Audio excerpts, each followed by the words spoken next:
अगर आपसे कोई 7 अजूबों के बारे में पूछे तो सबसे पहले आप ताजमहल और the great wall of China का नाम लेंगे। लेकिन इन नए 7 अजूबों को चुनने का अभियान वर्ष 2000 में Swiss company new 7 wonder foundation को सौंपी गई और वर्ष 2007 में इन्होंने विश्व के 7 अजूबों का खिताब जीता और दुनिया के 7 आश्चर्यों में शामिल हो गए। आज के 7 अजूबों की तरह प्राचीन काल में भी 7 अजूबे हुआ करते थे, जो कि आज भी इतिहास के पन्नों में बेशुमार हैं। लेकिन बढ़ते हुए समय और आपदाओं के आने से ये सभी इमारतें ढह गईं और ये अजूबे वही के वही पड़े रह गए। प्राचीन काल में कुछ ऐसे भी अजूबे थे जिनके अस्तित्व पर आज लोग सवाल उठाते हैं और इन अजूबों में से कुछ ऐसे भी अजूबे हैं जो कि वर्तमान समय में उपस्थित हैं, अर्थात इनका अस्तित्व है। आइए इनके बारे में चर्चा करते हैं। The Colossus of Rhodes. यह सूर्य देवता हेलोसस की विशाल प्रतिमा है जिसे ग्रीक के शहर में बनाया गया था। इस विशाल मूर्ति को ग्लीडस के मूर्तिकार चियरस ने बनाया था। इस मूर्ति को बनने में पूरे 12 साल का समय लगा और इसकी ऊंचाई तकरीबन 33 मीटर थी, जो कि इसे प्राचीन समय का सबसे ऊंचा प्रतिमा माना जाता है। 225 से 226 ईसा पूर्व के बीच में आए भूकंप से ये प्रतिमा पूरी तरह से ढह गई, लेकिन इसके अवशेष आज भी वर्तमान समय में मौजूद है।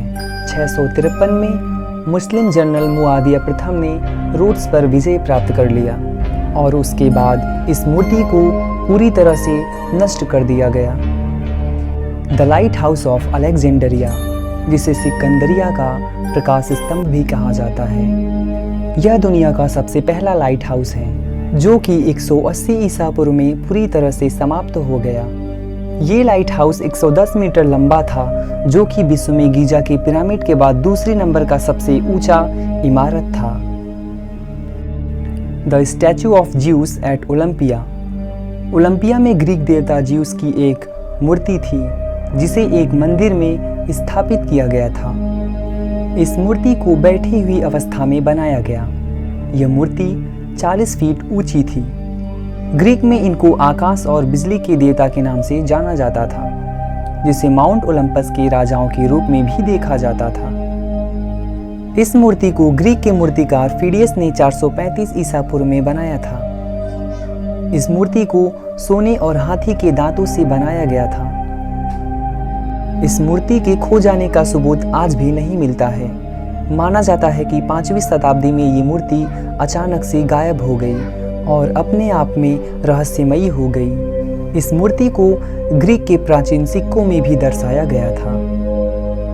द टेम्पल ऑफ आर्टेमिस, जिसे टेम्पल ऑफ डायना भी कहा जाता है, यह एक ग्रीक मंदिर है जिसमें देवी आर्टेमिस का मूर्ति रखा हुआ है।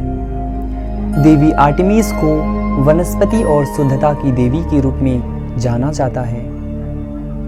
रोमन के लोग इन्हें डायना के नाम से जानते हैं। यह मंदिर प्राचीन शहर इफिसुस में बनाया गया, जो वर्तमान में तुर्की में है। यह आग और बाढ़ से भी क्षतिग्रस्त हुआ, लेकिन इसे कुछ भी नहीं हुआ। लेकिन 262 में हुए आक्रमण के बाद ये मंदिर पूरी तरह से नष्ट हो गई।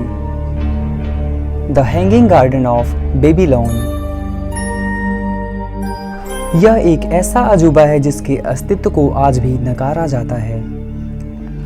इस गार्डन को बेबीलोन में बनाया गया था, जो कि वर्तमान में इराक के नाम से जाना जाता है। इस हैंगिंग गार्डन का निर्माण बेबूलियन राजा ने अपनी रानी इम्टीज के लिए बनाया था। इस हैंगिंग गार्डन के छत पर बगीचे थे और ये बहुत ही खूबसूरत था। बेबूलियन राजा ने अपनी रानी के लिए ये हैंगिंग गार्डन बनाया ताकि वो सुखी से इस महल में रह सकें। आज के इतिहासकार इसके अस्तित्व को नहीं मानते हैं और इसके अस्तित्व को अलग अलग जगहों पर बताते हैं। यह हैंगिंग गार्डन प्रलयकारी बाढ़ में नष्ट हो गया और इसके नष्ट होने का भी सबूत नहीं पता चला। द मोजेलियम एट हेलिकॉनिसिस, जिसे हेलिकॉनिसिस का मकबरा भी कहा जाता है, 353 ईसा पूर्व में मोलेसस की मृत्यु के बाद उनकी पत्नी आर्टिमीजिया ने उनके याद में ये मकबरा बनवाया। इस मकबरे को हेलिकॉर्नेसिस, जो कि वर्तमान में तुर्की का हिस्सा है, वहां पर बनाया गया था। ये इमारत प्राचीन समय का सबसे भव्य इमारत था। ये मकबरा तकरीबन 148 फीट ऊंचा था। 12वीं से 15वीं शताब्दी में आए भूकंपों ने इस इमारत को पूरी तरह से नष्ट कर दिया और इसके अवशेष आप म्यूजियम में भी देख सकते हैं। The great pyramid of Giza. प्राचीन समय के अजूबों में से यह अजूबा कई हजार सालों से बहुत सी आपदाओं का सामना किया है और वर्तमान समय तक अपने अस्तित्व को बनाए रखा है। तकरीबन 4000 से अधिक वर्षों तक दुनिया की यह सबसे ऊंची इमारतों के नाम में शुमार थी। The great pyramid of Giza आज भी लोगों के लिए रहस्यमयी है। वैज्ञानिकों के लिए यह एक अनसुलझा सा पहेली है कि इस पिरामिड को कैसे बनाया गया।